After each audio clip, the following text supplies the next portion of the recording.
Assalamualaikum warahmatullahi wabarakatuh. Tabipun sahabat Reksi, kembali berjumpa bersama saya Guntur. Tentunya dalam podcast kali ini kita akan membahas tentang kerajinan tapis yang ada di Tangkamus. Nah, kan desa Tangkamus ini terkenal dengan desa perajin tapis atau desa sailing. Kita akan tanya-tanya lebih jauh dengan narasumber kita yang sangat cantik yang udah hadir nih. Ada Ibu Reni, ya. Selamat siang Bu Reni. Selamat siang. Oke, gimana kabarnya? Alhamdulillah baik. Alhamdulillah baik ya. Ini kayaknya ceria banget nih hari ini. Iya dong, mau datang ke sini. Ngobrol-ngobrol masalah tapis ya. Berarti senang nih ya. Ya, sangat senang. Oke, kita ngebahas masalah tapis. Sebenarnya Bu Reni tahu nggak sih tentang desa sailing itu? Desa Sailing itu menjadi salah satu program dari pemerintah sebagai desa wisata kain tapis dan tenun yang ada di Kabupaten Tanggamus. Oke, jadi udah dikenal sebagai desa wisata gitu ya? Ya. Memang sudah banyak yang tahu gitu, orang-orang luar bahkan maksudnya di luar dari Kabupaten Tanggamus gitu, ada banyak yang tahu tentang desa sailing? Belum semua tahu, tapi ada sebagian yang sudah tahu. Desa Sailing tadi ya? Iya. Desa Sailing itu di mana sih Bu lokasinya? Di Sumberjo, Kecamatan Sumberjo. Di Sumberjo. Jadi memang udah di desa tersebut banyak perajin tapis ya? Banyak sekali. Oh, banyak sekali perajin tapis. Banyak sekali pengrajin tapis. Oke. Jadi memang udah ditetapkan oleh gubernur berapa tahun yang lalu itu? Baru tahun ini kalau nggak salah tanggal di bulan berapa ya?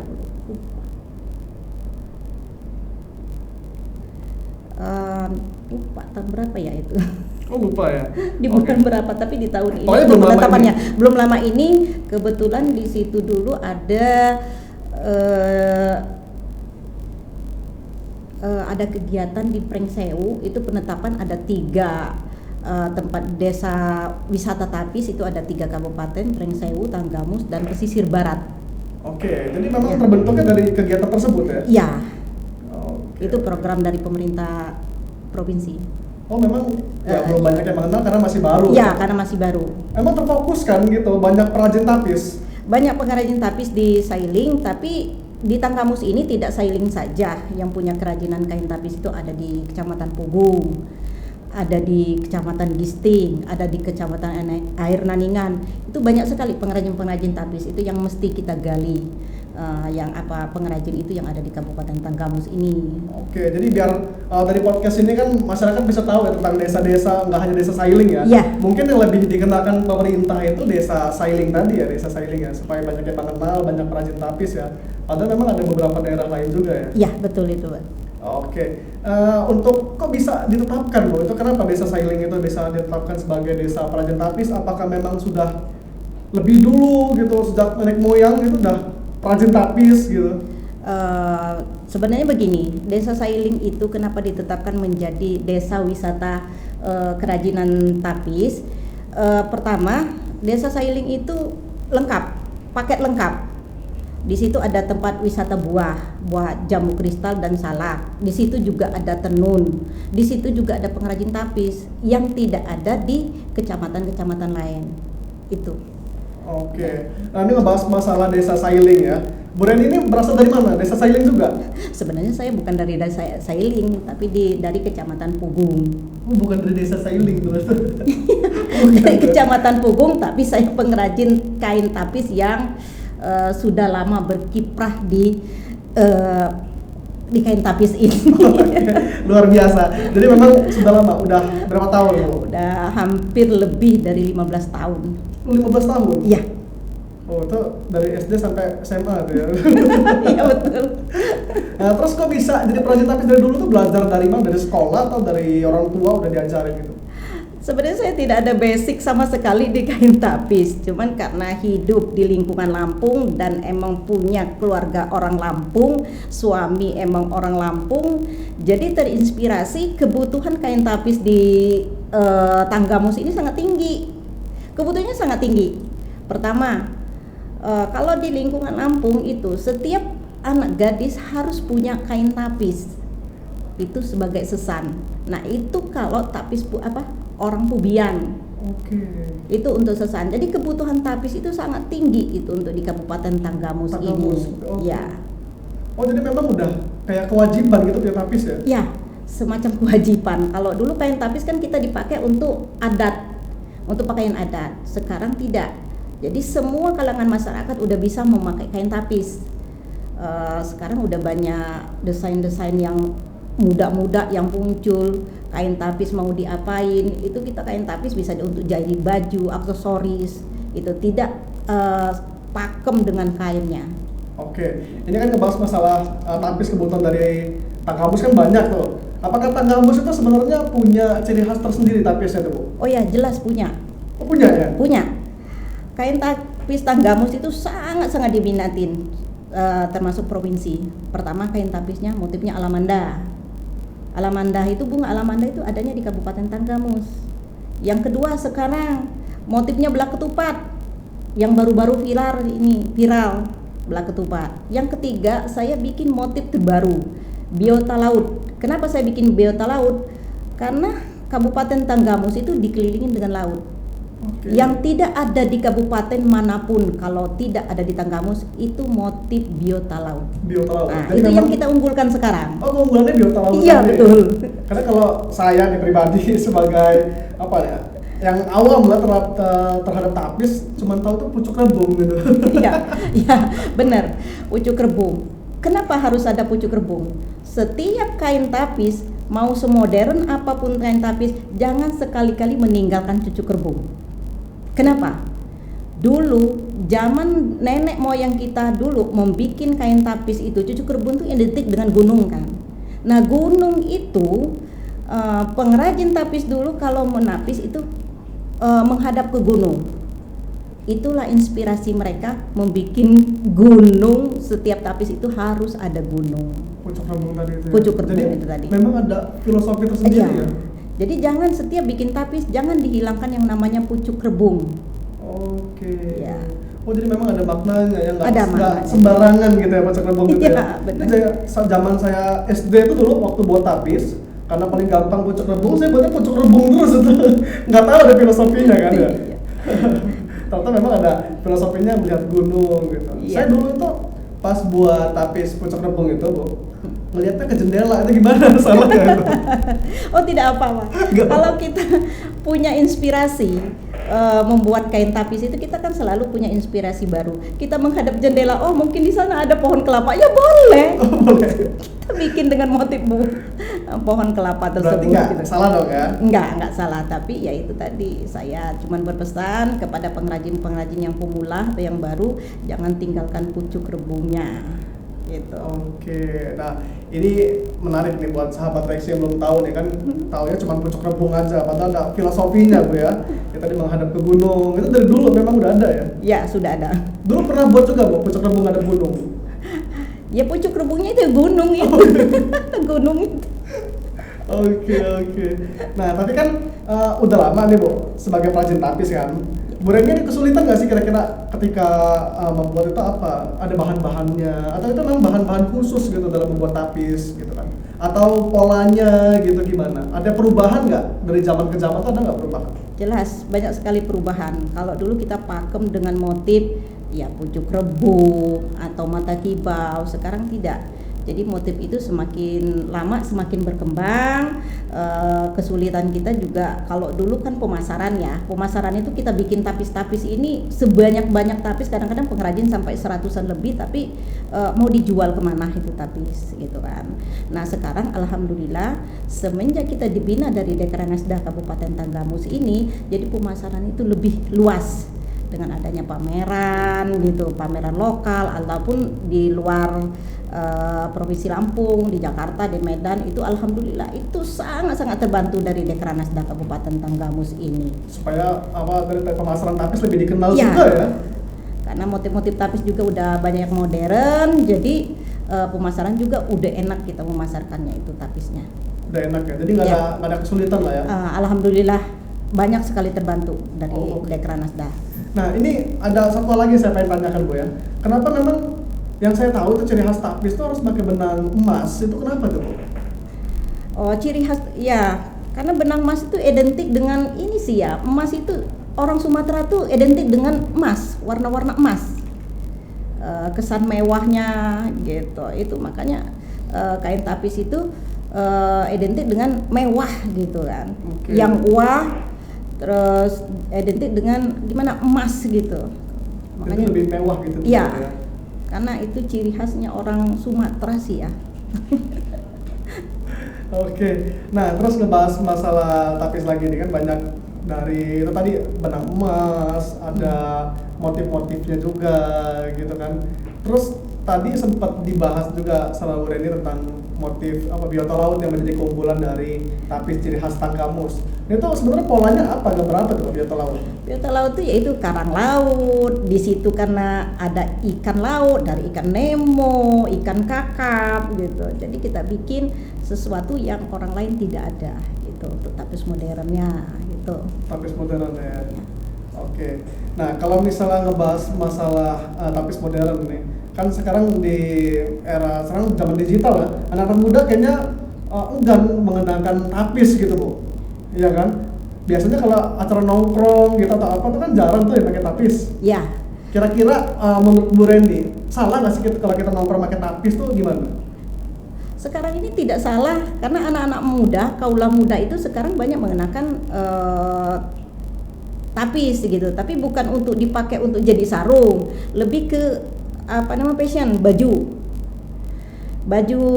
tapis, kalung tapis gitu, obi tapis gitu. Sekarang banyak dikenakan sama kalangan muda. Iya, bahkan kayaknya saya tahu juga ada beberapa produk dari ya luar gitu, yang baju-baju lokal, kaos, kadang ada tapis tuh, tapi bukan di bentuk manual, dia bentuknya sablon gitu. Nah itu gimana tuh?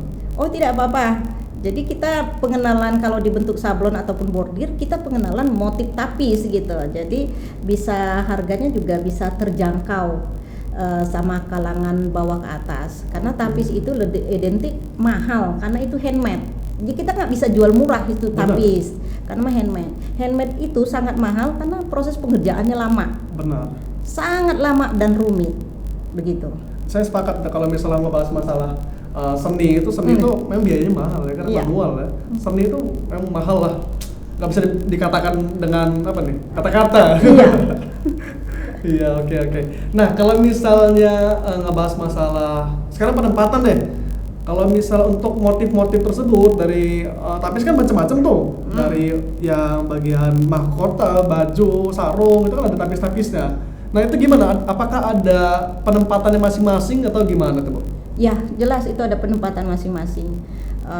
Semodern apapun tapis, saya punya saran sama penapis pemula ataupun yang baru mulai menapis itu motif siger itu saya sarankan jangan ditaruh di kain tapis karena siger itu sejoknya adalah tapis adalah sesuatu mahkota itu tidak boleh ditaruh di bawah. Tuh. Sebagai lambang kehormatan. Ya, itu salah satu lambang kehormatan dari adat Lampung. Tuh. Jadi memang penempatan juga harus diperhatikan gitu ya? Ya, penempatannya juga harus diperhatikan, jangan sampai siger itu ditaruh di bawah gitu.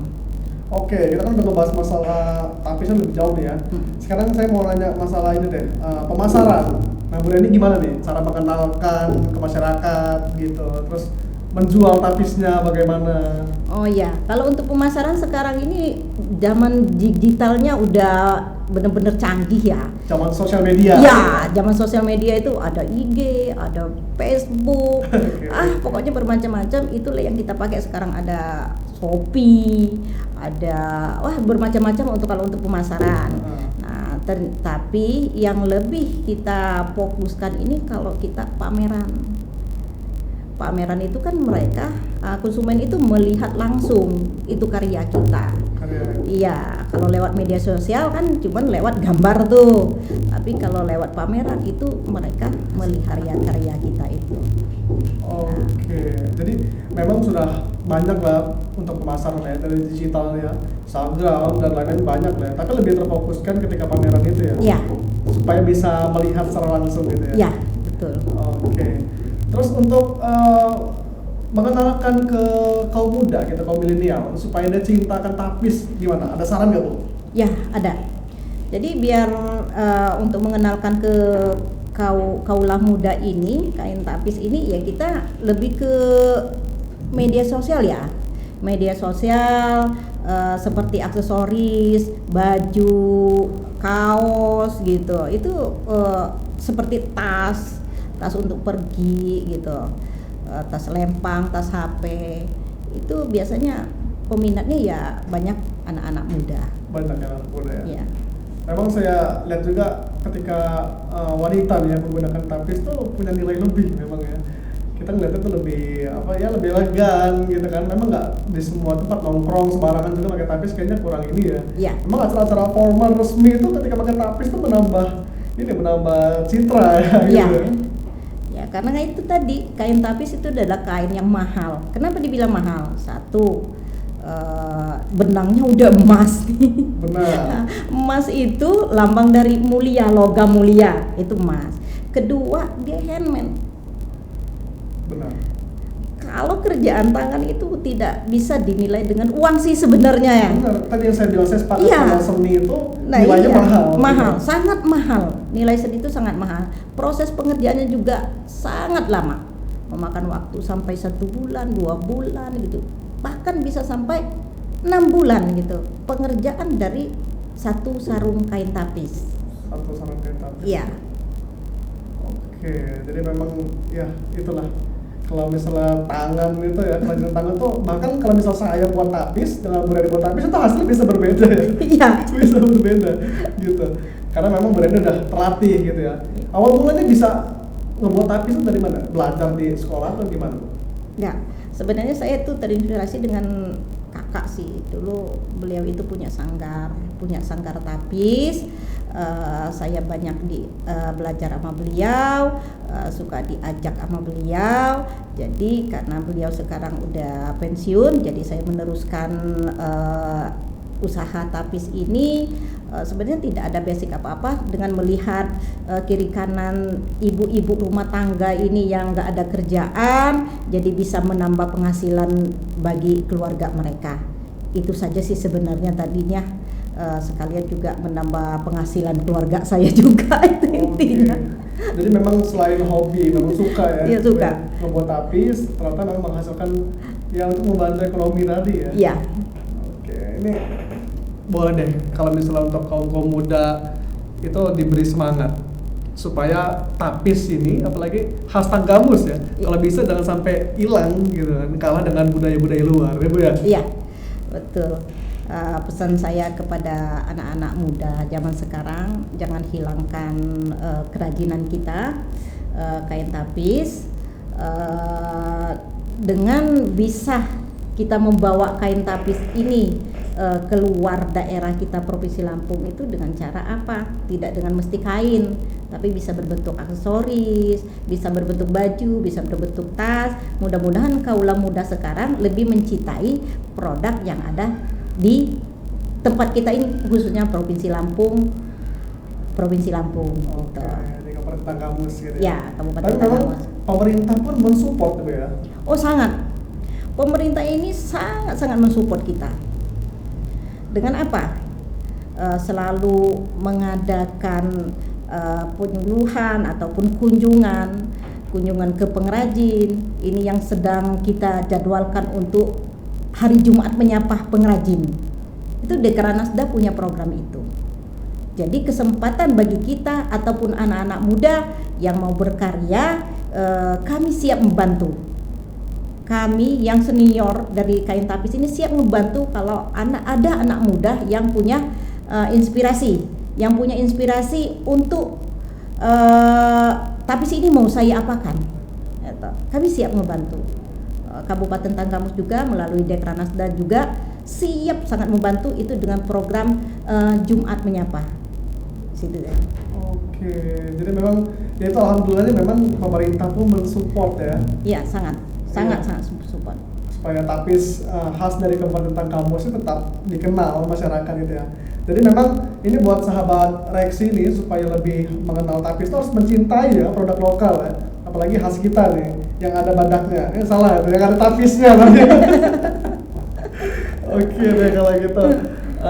ngebahas masalah tapis lagi. Kira-kira program-program apa aja sih Bu ke depannya yang diharapkan dari Bu Reni supaya maksudnya tapis ini menjangkau lebih luas lagi gitu. Bahkan tadi keunggulan dari tapis biota laut tadi kan keunggulan kita ya.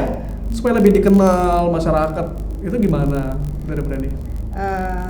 Saya mengharapkan program ini tetap dilanjutkan, program promosinya tetap dilanjutkan lewat media sosial seperti Facebook, IG-nya Dekranasda tetap dilanjutkan dengan pamer-pameran keluar ataupun di lokal. Dengan program Jumat Menyapa juga tetap dilanjutkan. Itu harapan kami biar pengrajin yang ada di Kabupaten Tanggamus ini semua terjangkau. Kita memang desa Sailing itu selain banyak perajin tadi Bu ya, kira-kira misalnya datang nih masyarakat yang kayak mau belajar tentang tapis, ada nggak yang mau ngajarin di desa itu Bu? Oh bisa, jadi kita bikinkan program, juga bisa kita bersinergi dengan pemerintah. Kalau mereka yang mau belajar tapis, kami sangat siap membantu gitu. Jadi memang ya kita pintu terbuka ya, ya buat seluruh masyarakat ya? Iya, seluruh masyarakat kita terbuka. Itu setiap hari nggak sih Bu? Misalnya kalau ada, kita kan sudah dikenal menjadi desa wisata ya, itu dikenal nggak? Maksudnya ketika ada masyarakat dari luar daerah yang ingin berkunjung ke desa Sailing melihat kerajinan tapis, itu memang terbuka setiap hari atau gimana? Oh iya, kita terbuka setiap hari. Jadi setiap masyarakat yang mau berkunjung ke Sailing, apa itu desa Sailing, ada apa aja di desa Sailing itu kita siap terbuka, itu setiap hari juga terbuka. Oh, setiap hari terbuka. Iya. Kecuali yang program tadi yang kita sempat bahas tuh, yang program Jumat Menyapa. Iya. Itu programnya gimana tuh bentuknya tuh? Nah, kalau program Jumat Menyapa ini dari Dekranasda Kabupaten Tanggamus, jadi kita mengunjungi setiap pengrajin, tidak hanya kain tapis. Jadi semua kerajinan yang ada di Tanggamus, kalau mereka mau kita bina, kita berusaha untuk membina.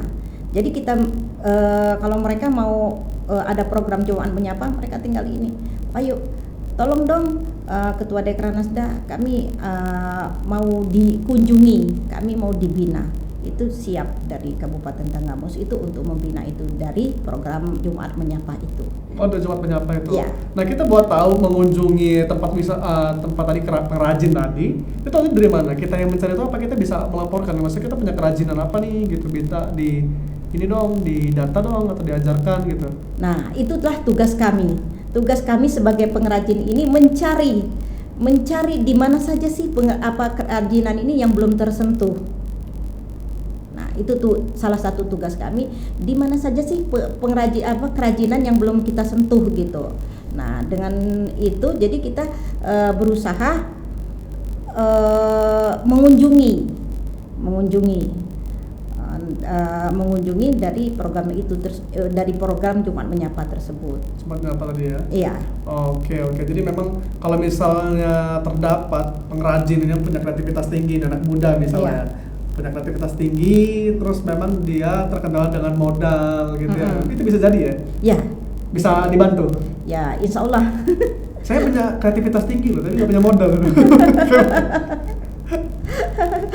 Nanti kalau untuk masalah bantuan nanti silakan tanya dengan dinas terkait. Oke, ya udah berarti nanti minta di data aja.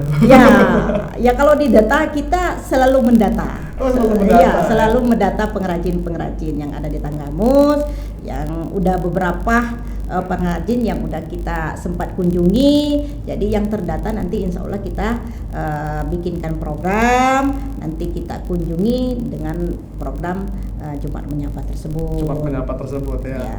Oke, saya lihat nih baju ibu ini kayaknya menarik nih. Ini tapis buatan sendiri? Iya betul. Ini motifnya apa Bu? Kalau ini motifnya biasa ya cucuk kerbau. Oh, cucuk kerbau. Sasap dengan kaca. Oke, ya udah kalau gitu. Nggak kerasa ini kita berbincang-bincangnya sudah cukup lama nih ya. Mudah-mudahan memang masyarakat dan juga sahabat Reksi itu bisa mengenal kerajinan tapis ya intinya Bu ya. Bisa mengenal tadi macam-macam jenis tapis dari Kabupaten Tanggamus, bisa kerajinan dari Kabupaten Tagabus juga meningkat gitu Bu ya, karena memang pemerintah pun mensupport gitu ya. Oke, kalau gitu kita tidak terasa sudah di akhir perjumpaan. Mudah-mudahan kita masih diberikan kesempatan waktu untuk berjumpa kembali ngebahas masalah tapis nih ya. Dan untuk sahabat Reksi, tidak terasa juga kita sudah di akhir perjumpaan. Terima kasih sahabat Reksi yang sudah menyaksikan podcast hari ini. Kita sudah berbincang banyak dengan Bu Reni. Semoga setelah melihat podcast ini menambahkan kreativitas buat masyarakat dan lebih mencintai produk-produk dari Kabupaten Tagabus terutama tapis. Sampai jumpa di podcast selanjutnya.